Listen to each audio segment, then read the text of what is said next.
Hi, I'm Birdie Sam. This is part 2 of my Indian boarding school series. My grandmother survived Wrangell Institute in Alaska. My father has worked in repatriation for over 30 years, and my goal with this series is to equip all of you with the tools that you need to navigate this history. Efforts are ongoing on both state and federal levels to investigate this history and its ongoing impacts. In my first video, I talked about the doctrine of discovery. In this video, I'm going to be talking mostly about Sheldon Jackson. The U.S. federal government operated over 500 Indian boarding schools starting in the 1800s to assimilate indigenous children.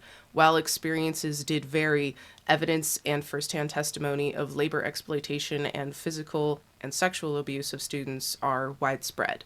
The 2022 Department of Interior investigative report documented 21 schools in Alaska, but one researcher has found evidence of over 100 institutions. Alaska has been referred to as ground zero for these schools due to its long history of colonization by Russian missionaries, U.S. government policies, and the widespread impact on indigenous communities. One aspect of the dark history and intent of these schools reveals itself in court cases. Habeas claims can be traced back to Alaska before the U.S. acquired the territory in 1867. As Native children were placed into boarding schools, habeas claims primarily filed by mothers became the first filed in the state.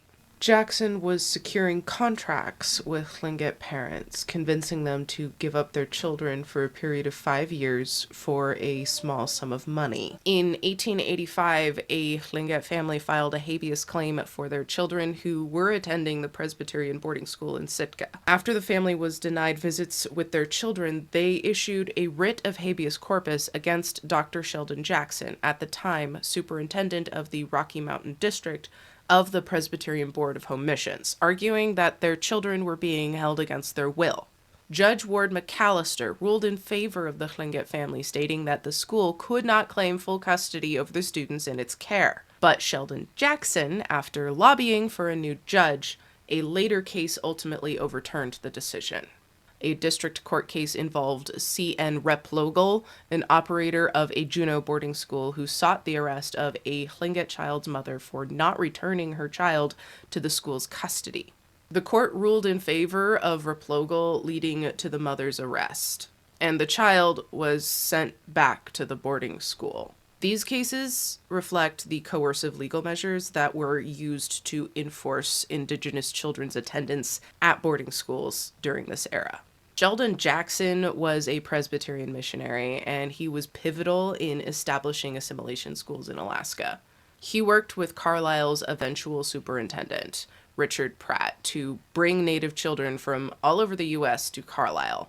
Jackson also lobbied for the passage of the Organic Act of 1884. Which, among other things, secured federal funding for his religious militaristic education system in Alaska, and successfully blurred the lines between church and state. He went on to simultaneously be the head of the Presbyterian Church while serving as general agent of education in Alaska. He did strongly advocate for an English-only policy, a policy that was enforced from 1910 to 1968, and decades of punishment led to very few being able to speak their native languages today. Research by the Heritage Center revealed a disturbing pattern of collaboration between religious institutions and other entities to exploit Native children for labor in fisheries, agriculture, and mining. There was also a concerted effort to separate Native children from their land and resources, and these institutions often prioritized profit over the well-being of Native people. First-hand accounts of exploitation and abuse were recorded at a listening session in 2023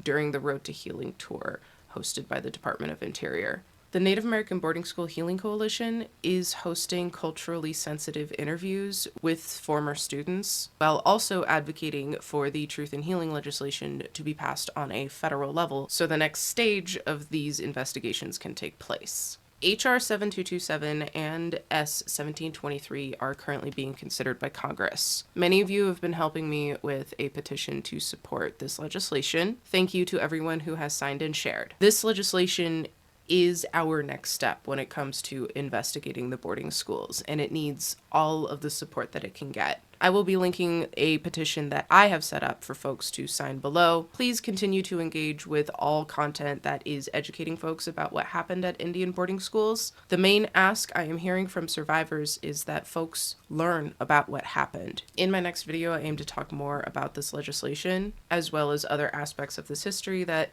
hasn't been widely talked about.